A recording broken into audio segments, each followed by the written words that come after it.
Howdy. How y'all doing out there? I'm taking the place of Darby because he kept getting knocked off. So we'll see how that goes tonight. All right? Yeah. Think we fooled them? I think so. All right. Down to business. Hey guys, looks like a good signal from my end. I don't seem to be too fuzzy. I'm looking on there. Look at me. Hey.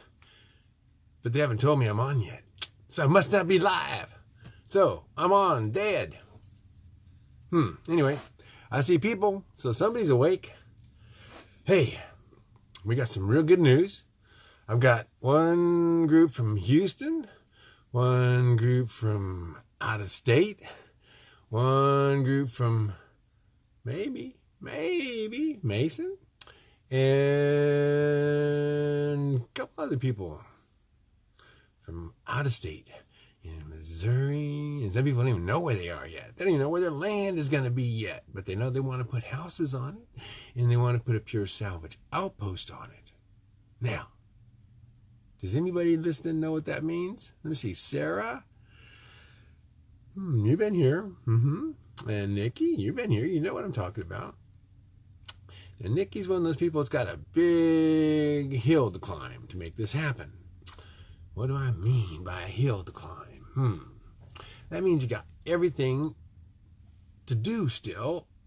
Not that you don't have a dream. Not that you don't have a path. Not that you don't have a chance of getting there. Just challenging. Now, I'm one who knows about challenges. Yeah, because I'm not real. That's challenging. Yeah. Uh-oh. Live video interrupted. The broadcast... it didn't tell me over here that the broadcast was interrupted.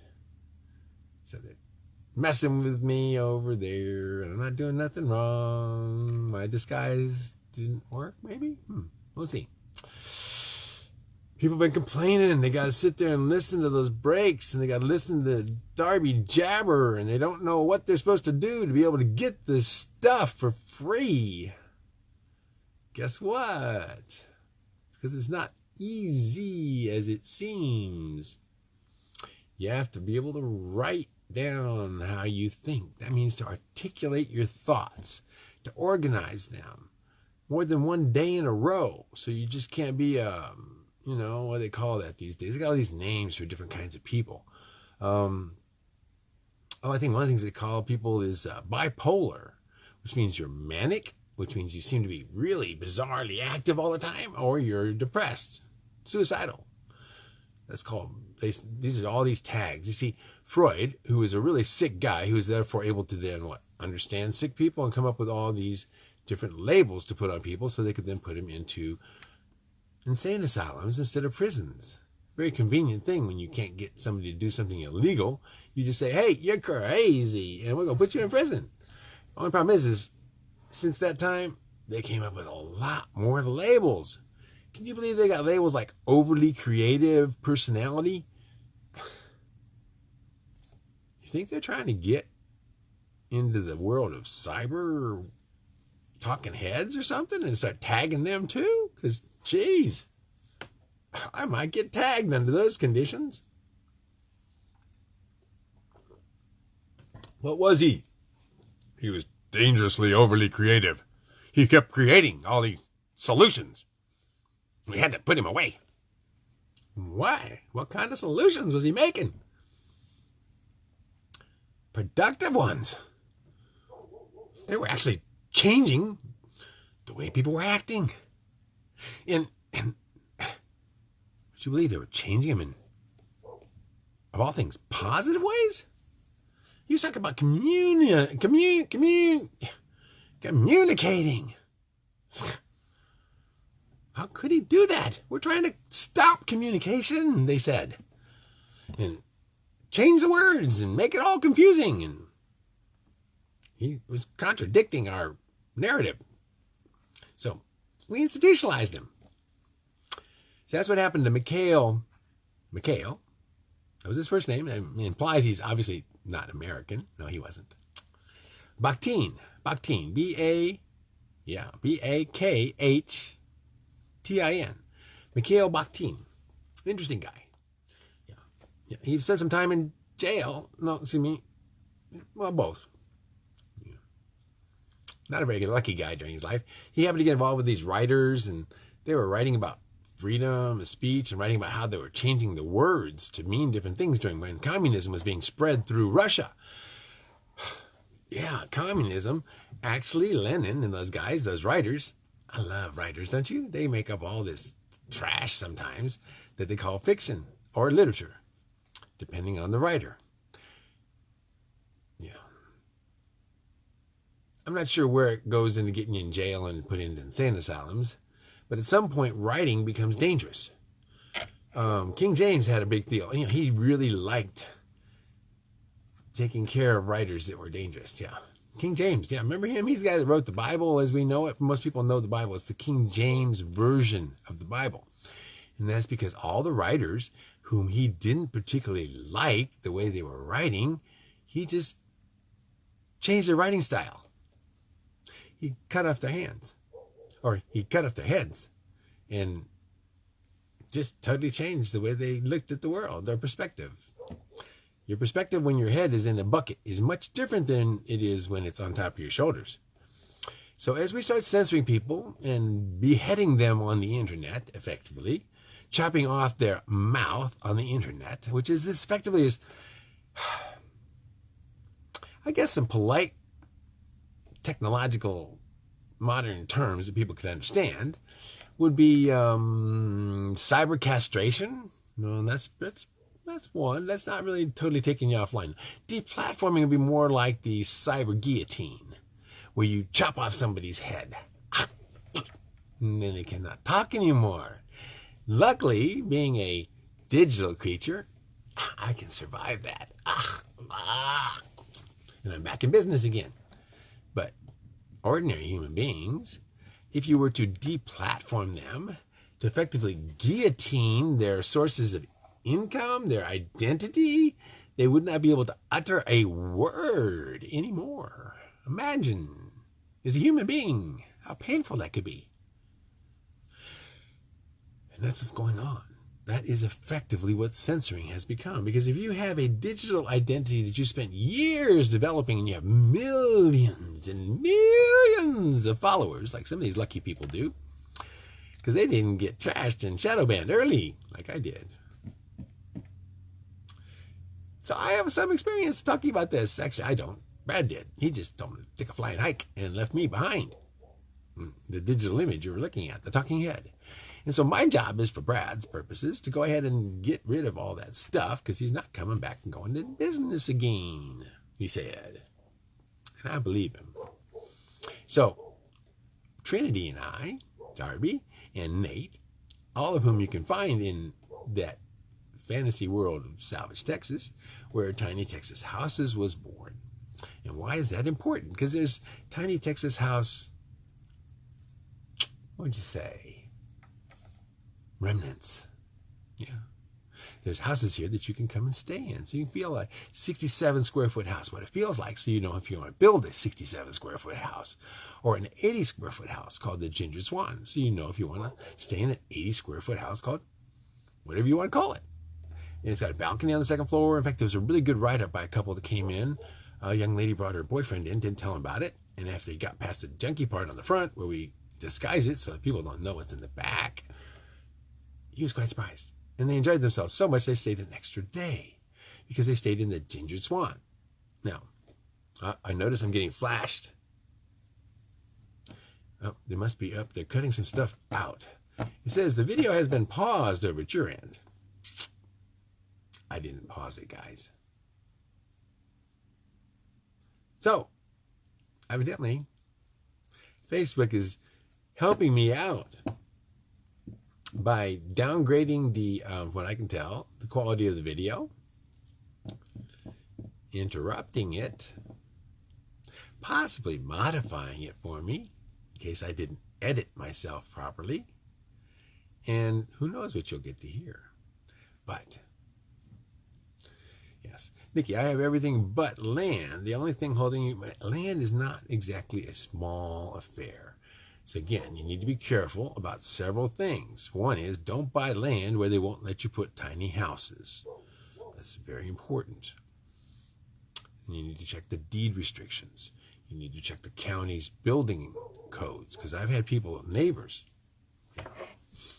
those nice people that live next door to you, that maybe not like what you're doing, and they call and they make life pure hell. I've even known people to get arrested because they said, bullshit, I'll do whatever I want. And then the sheriffs came out and said, no, you won't. And then the fire marshal came out and said, no, you won't. And then the inspectors came out and said, no, you won't. One guy in Austin, he decided to dig tunnels like I did and dig under his house. And he did a lot of digging. And when they found out, they came and arrested him and threw him in jail and collapsed his house into the hole and filled it. Yeah. Austin's not real happy about you digging under your house. So you want to make sure when you go to buy land that you don't have entities like the entities in Austin that'll just come and take you and throw you in jail and trash your house because you did something with your land they did not pre-approve. Yeah, so get into the country, first of all, because there's less people that can watch over you that way. Now, in some states, like you go way up north, northeast, well, they've been making laws for over 200 years. Do you know it can stink with laws, too many laws. You can't even smell them, but when you start to do something, they keep telling you whatever you're trying to do stinks, and they won't let you do it because it just stinks. So they won't let you use lofts like I do to make bedrooms up there because that's living space. And they say, no, it's not. It's for storing things. And they say, yeah, but you might live in it. I say, yeah, true. I probably would. They say, therefore you can't have it up north. Now, even down south some places. Now, if you go to Alabama or Mississippi or Louisiana, I think from the people I've talked to, you pretty much have to buy a permit to build a doghouse. Now, what's that mean by a permit?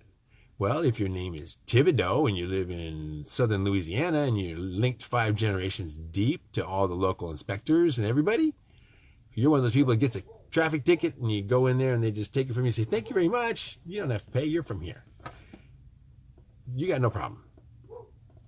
On the other hand, if you're from someplace else and you're not 5 generations connected to the locals and your uncle's not the judge and your other uncle's not the sheriff and your aunt isn't running the city clerk's office, well, you might have a harder time. See, I graduated in Alabama down there in Dothan. That was my last school.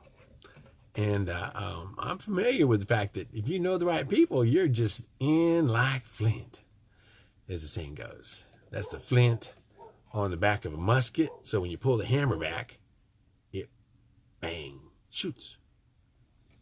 That's in like flint. Didn't know that, did you? And if you're not in like flint, you can shoot all day long, but your bang ain't gonna have no ball flying out the end of the barrel if you ain't got your flint. Is that right? Yeah. So, onward. The people so far that I've been talking to, some of them do have land already. They've got ag exemptions in Oklahoma. If you got an ag exemption on your land and you have more than a certain amount of acres, and that's really important, again, Nikki, in other places. In Texas, for example, if you have 30 acres in Texas, you can be a ranch. If you have under 10 acres, you can't even get homestead exemption. You can't really do hardly anything with less than 10 acres. So it's really important to know these things when you go out to buy. Now, for veterans, go out to buy yourself a 10-acre tract of land with nothing on it, or maybe an old well, as some people out there in Mason have got an old well, an old septic. You want that if you can get it. Even if it's not a functioning well, but it's almost functioning well. It's been functioning. That's a good thing. If it's just a pump, that's a good thing. If it's a well casing, that's a harder thing. That's not so good.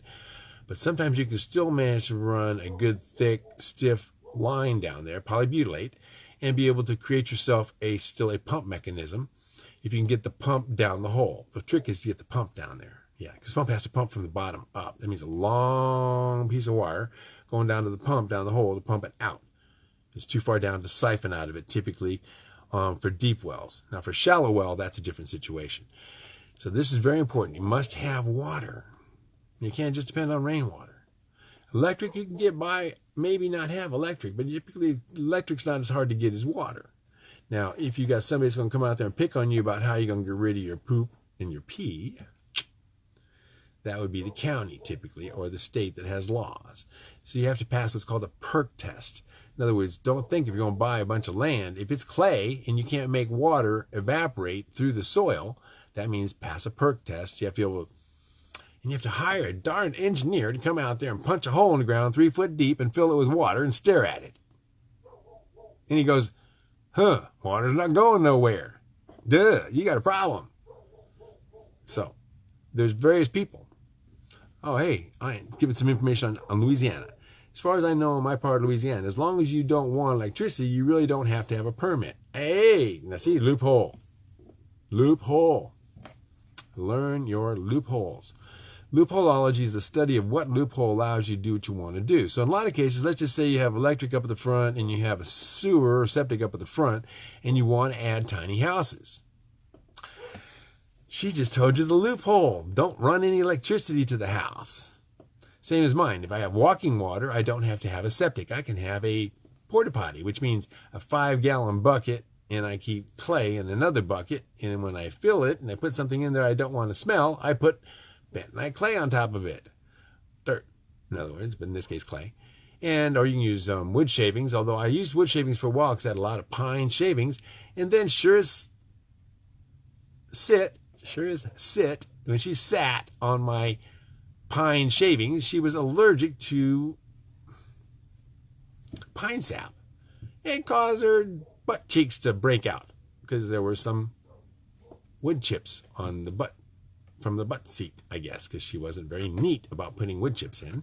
And so I would say that's a suggestion, a precaution. Typically, you don't want to go and pee in your porta potty in the house. If you can, you want to pee in your canopy bed, the same can you use to pee in when you're in bed. You can use that key. Yeah. No, you don't do that? Well, when you have a loft and you're in a hurry and you're over 55, I know, kids, this sounds really crazy, but you might have to go pee more than once, and you might have to go pee in a hurry. And it is very difficult to get down a ladder with your legs crossed, in case you haven't tried it yet. And as you get older, you might just not be able to keep from dribbling on your way down there in a hurry. Only hear that. So you have a canopy bed. That means the canopy is right next to your bed. So you lean over sideways as a male and stick it in there and let it go. I know women don't seem to like that method as much. They have to actually crouch over a very large mouth bottle can, and they can still do it. Have a canopy bed, I mean, right? Yeah, oh well. Anyway, I know, who needed to know that? Well, if you have a tiny house with a loft, you needed to know that. And if you got one of those coffin lofts, that means the one that's about 3 foot tall that you can't sit up in, well, ladies, you got a problem because you're probably not going to be able to use your canopy bed efficiently. And an inefficient canopy is a bad thing in bed. I know, I've fallen asleep before after using, in the midst of using my canopy bed, laying on my side, and then woke up when I shifted and the canopy shifted with me, except it shifted on its side. Ruined my entire night. Who'd think a canopy bed could ruin your night? You think it sounds romantic, doesn't it? Until you know what it is. Anyway, all right. Yeah, thunder jug, there you go. That's right, the big mouth one. And actually, oh wait. For those of you who are not familiar with the old days, I happen to have the old days way we did that. In fact, I have two, not just one, but two portable urinals. Now, this is the really expensive kind. This is actually porcelain covered. Whoa, I'm telling you what. That's for big guys. No, actually, the truth is, if you're female, you can actually put this up there and put this next to you, and hit that target. And as a guy, most of you gonna be okay. And if you're not, wow. Now, admittedly, you might wake up in the middle of the night And as a male, it may be a little larger than normal because you have to go, it causes that to happen. And if that happens, guess what? That should still be enough. But if it's not, you are one blessed dude. I'm telling you what. Now, for those of you who, on the other hand, don't want to take a chance on spilling afterwards, they make the modern, remember in the 1950s, it said plastics, son. Everything is plastics. And so they made this one, and this one even says on the side of it, Little John. But I'll tell you what the problem with Little John is. Little John looks really good, except Little John has a little crack in the bottom. And if Little John were to be used, the little crack in the bottom would make a very wet bed. I do not recommend Little John. But this one, on the other hand, if you have an extremely large bladder and you happen to fill it up past a certain point and tilt it wrong, another problem with the Canopy Bed again. So much for your lesson on bathrooms in tiny houses. Everything you needed to know in one night. By the way, as part of this $1 million, $2 million, and $3 million giveaways, if it lasts that long and enough people get involved and this all goes well, I will not be supplying any of these portable johns to anybody. Just so you know. Don't want to get those expectations up too high. I only have one of those plastic ones, and why would I never buy another one? I don't know. Luckily, I didn't find out it didn't work by using it, if anybody's going to ask that question. I know, it's an irresistible question to ask. Okay. Oh, there's another portable john. Wait a second.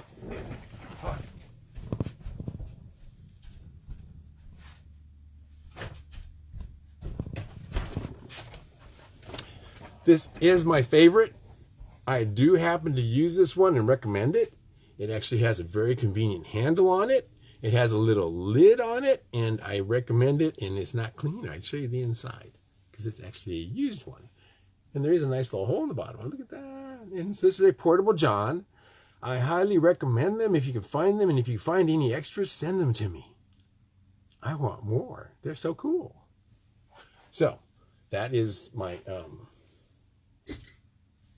tiny house bathroom class. To go along with the other questions, anybody else had them? Since the update was, everybody, hey, we tested it. We didn't get canceled out tonight. This is so cool. And, oh my goodness, throwing out of phase a little bit because I can see myself up there going to get that john right now. Can you believe I did that? Okay.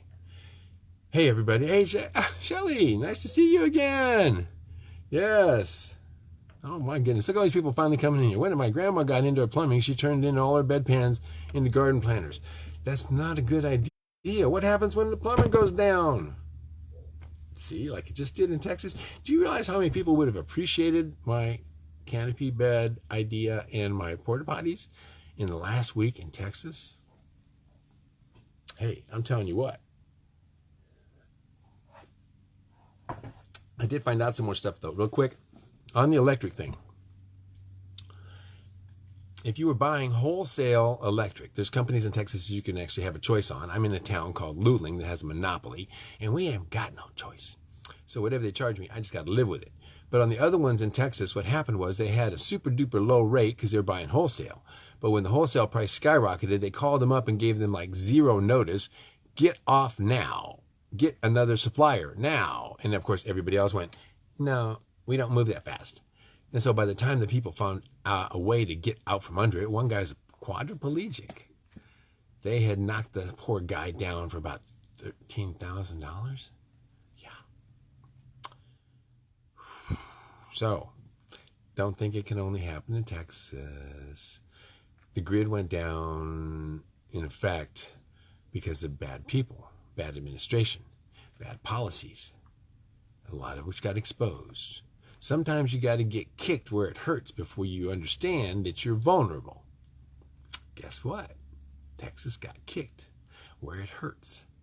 Millions and millions of dollars in food went into the dumpsters.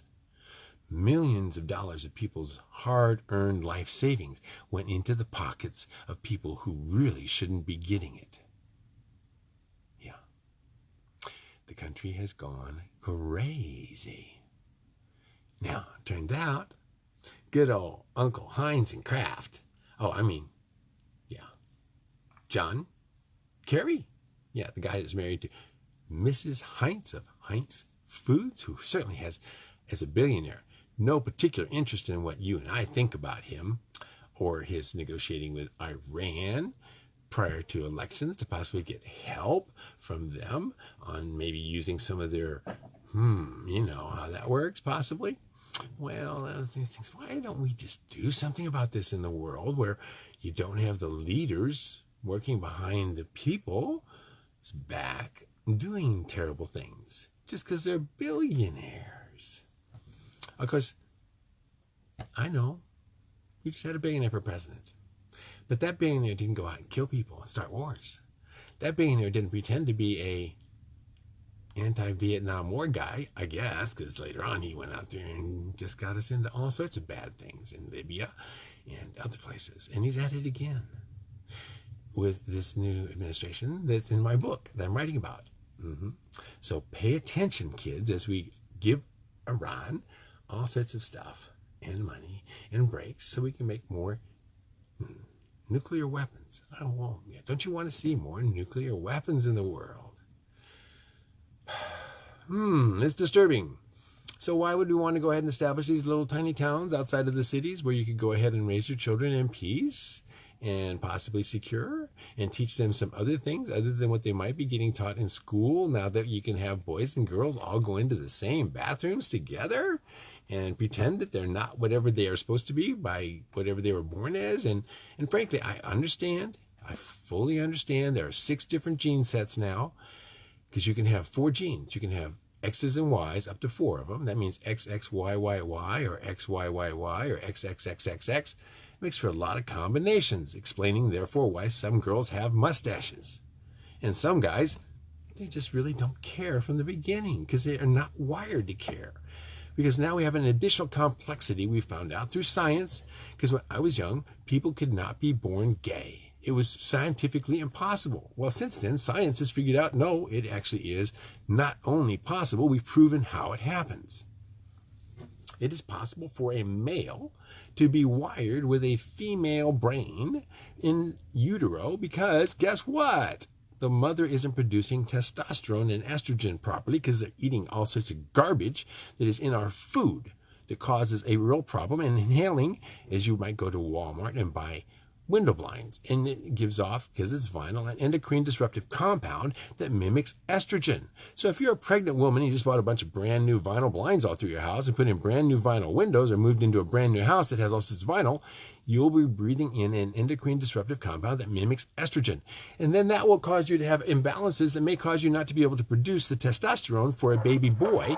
And instead, when you are given a baby boy based on chromosomes, you'll wire that baby boy as a baby girl in the brain. So when she comes out, he comes out, she comes out, because she's got both of them now. You got a male body and a female brain. And when they come out, you're going to have a mixed up person, because society doesn't really let that happen right now. So this big controversy that we're having in our society, which represents actually what would happen on any planet, and when they come over here and you might have to have 4 of another species to have a child. Are we now going to go and hang them because it takes 4 of them to have a child? We can't do that. So Wibblery and Wub is all about how do you deal with the findings that, there are different human beings than just the standard model. How do you deal with these different human beings? Now, the Native Americans, they had it. It was okay. You could be different. It was all right to be different. Thank goodness. Some of us are a little different. But on top of that, now, genetically, we know you can be a lot different. And as we start getting into genetic modifications, such as fertilization drugs. Why do I say genetic modifications? Because if you're doing fertilization drugs to have a child, there's a good chance you're going to have a child who's going to be 7 foot tall. It's a common byproduct of the chemicals, the drugs, the hormones that women take to extend their time that they can have children into their 40s or later, these sometimes cause extreme height as a byproduct, which causes some back problems and issues for the child. But these are all things we're learning now. So not only can you wire a child to be boy, girl based on the mother's physical condition due to her diet, you can now affect, we know, their jaw, how their mouth develops, how everything in the body develops based on what the mother does while the child is in her womb. Like smoking cigarettes the whole time causes a reduction in oxygen and causes some dull-witted children to come out with a lot of physiological problems as well as psychological. Same with alcohol. Same with all this stuff. If you're going to produce a miracle in your belly, you need to treat it with respect. And if you do, please, if there's any reason in the world you don't want that child and you've done that and you've treated it with respect and you've given it a beautiful home until it's born, and there's any reason in the world that you don't think you can take care of it, hey, I'm here to volunteer for a few. Don't abort.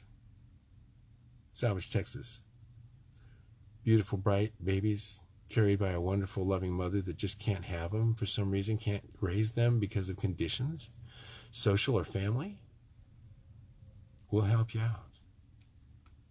I'll make that commitment today too, along with giving away millions of dollars. And especially if you're one of those groups that's got foster kids that you're trying to raise and you're trying to build something for them, I'm on board. I'm all for supplying the house materials it takes to get these kids a house as they come out of the system. They've got programs that'll help them get tools.